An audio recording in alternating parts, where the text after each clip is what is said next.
पढ़ेंगे ivy therapy का procedure. Ivy therapy का मतलब इंट्रावेनस थेरेपी। इंट्रावेनस थेरेपी मतलब कि वेन्स के थ्रू हम क्या क्या चीज़ें, फ्लूइड, ब्लड या फिर कुछ भी चीज़ ट्रांसफ्यूज़ करते हैं तो उसका एक क्लियर प्रोसीजर होता है, तो उसके बारे में हम आज डिस्कस करेंगे। इसके कुछ स्टेप्स होते हैं, स्टेप बाय स्टेप्स आपके लिए प्रिपेयर किया गया है। तो फर्स्ट, वेरीफाई ऑर्डर। जो फिजिशियन हमें ऑर्डर देंगे उसको सबसे पहले एक नर्सिंग ऑफिसर को वेरीफाई करना है कि जो ऑर्डर दिया है और जो ड्रग दी है वो वही सही सेम है या नहीं। Assist the vital sign. IV therapy देने से पहले हमें सबसे पहले क्या करना है, वाइटल साइंस को असिस्ट करना है। अगर वाइटल साइन में कोई भी डेविएशन देखने को मिलता है तो हम उस टाइम पर ये प्रोसीजर परफॉर्म नहीं करेंगे।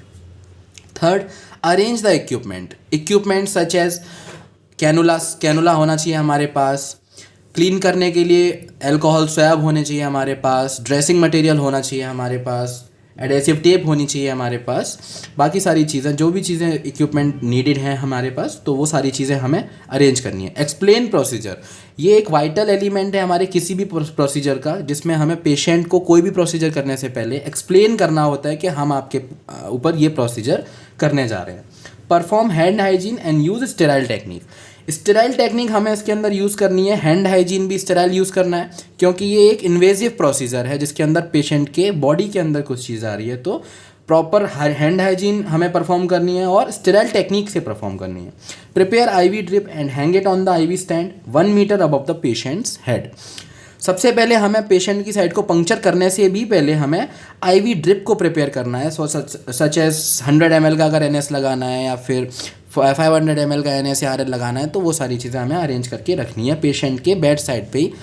1 मीटर पेशेंट के लेवल से अबव हमें हैंग करके रखनी है।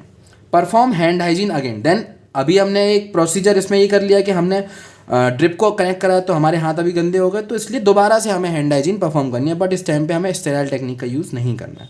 Select venipuncture site and apply tourniquet 6 to 8 inches above the site. अब हमें अपनी वेनिपंक्चर की साइट को सेलेक्ट करना है कि हमें सबसे पहले कहाँ पर वेन को प्रिक करना है या फिर कहाँ पे इंसर्शन करना है। तो हमें सबसे पहले अटैच करना है, और जिस भी साइट को हम अपनी सेलेक्ट करते हैं, फॉर एग्जांपल जब अगर ये हैंड है, हमने ये साइट सेलेक्ट करी है, तो हम उसके 6 से 8 इंच ऊपर टॉर्निक्यूट को बांध देंगे, जिससे कि ब्लड फ्लो रुक जाएगा और हमें विजिबल अच्छे से हो जाएगी vein. Apply sterile glove. Sterile gloving करेंगे हम। Clean the site in the centre to outward कैनुला motion by using any of the following. हमें जो साइट को क्लीन करना है वो कैसे करना है, इनवर्ड टू आउटवर्ड, ताकि जो बीच में गंदगी है वो साइड में हो जाए।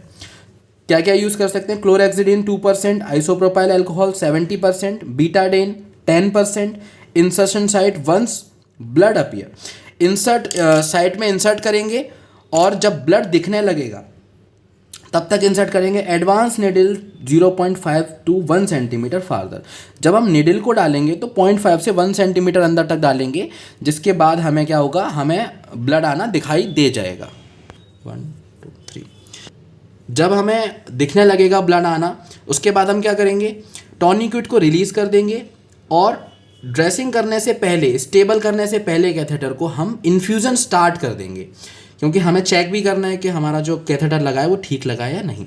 उसके बाद कैथेटर को स्टेबल कर देंगे एडेसिव टेपिंग लगाकर। उसके बाद आप एक चीज़ डालना ना भूलें कि किस डेट को आपने, किस टाइम पर आपने जो कैथेटर है वो लगाया है, जो कैनुला है वो लगाया है, क्योंकि 3 दिन से ज़्यादा हम कैनुला को यूज़ नहीं करते हैं। Thank you.